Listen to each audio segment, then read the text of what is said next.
Hey everybody, we got another CBC is fake news video here. Right now we've got an Azov battalion Ukrainian neo-Nazi explaining how he's fighting the Russians.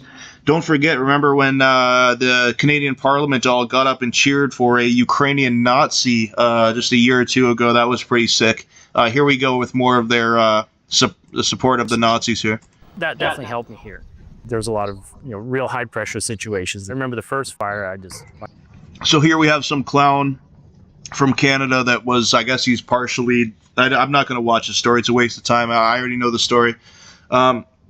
He's some clown from Canada that has some sort of partial Ukrainian citizenship, and he went and fought in Russia.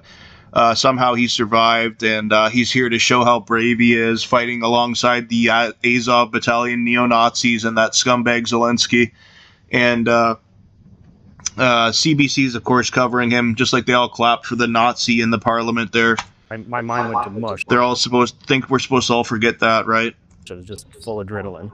That experience was helpful, and I learned how to control that a little bit. I learned how to use radios. New terrain. The trees became a help and a hindrance. Them if you have some cover. He spent weeks sheltering in bunkers. Here he is vlogging his whole war. It was so scary for him that he had to vlog it and put it on TikTok. At times pinned inside by the near constant hovering of drones. But he continued to head out on missions, often patrolling the forests for Russian positions. Sometimes he would come across soldiers' belongings. Ooh, I got a backpack. It's 6 o'clock here. Sometimes their bodies strewn across the forest. There was a range of Russian fighters out there. They had some scouts, and this looks like they carved something into his forehead there, almost like they did in Inglourious Bastards. But the whole point I want to make about this Ukrainian-Russian war is that this is all a globalist. This is all NATO Ukraine's being used by NATO to destabilize Russia.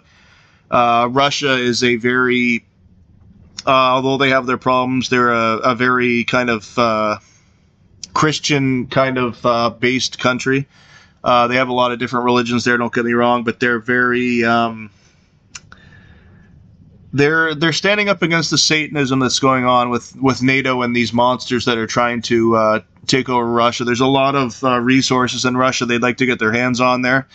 Europe and NATO, they're trying to destabilize Russia, and they're using Ukraine as a proxy to enter Russia. And Russia's made many in the past. They've told they have these laws written up where they will not allow Ukraine or NATO to encroach on certain territories. I'm not an expert in this, but I know the basis of what's going on. In World War II, Hitler used that entryway to enter Russia. So Russia through Ukraine. So Russia is very cautious about allowing any sort of encroachment on that area.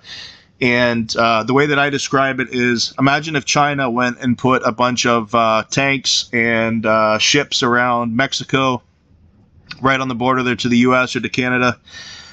You would be very, very hesitant to allow that to happen, because you know that could cause potential danger, right? It's no different with Russia. They've got to protect their borders. We would not allow anything like this. I mean, it's absurd. We would never allow anything even close to this. And we're expecting Russia to put up with this. It's a joke. It's ridiculous. They've got NATO, all these NATO weapons going in there. It's disgusting. It should stop. There's millions and millions of people that are dying from this. It's just horrible. And we got this scumbag on here acting like he's a hero, and he's fighting alongside these globalist scumbags. And CBC's covering him like he's a hero, and it's really sick. And yeah, that's my 2 cents on the Ukraine war. Let me know what you think in the comments there. Thanks for watching, everybody.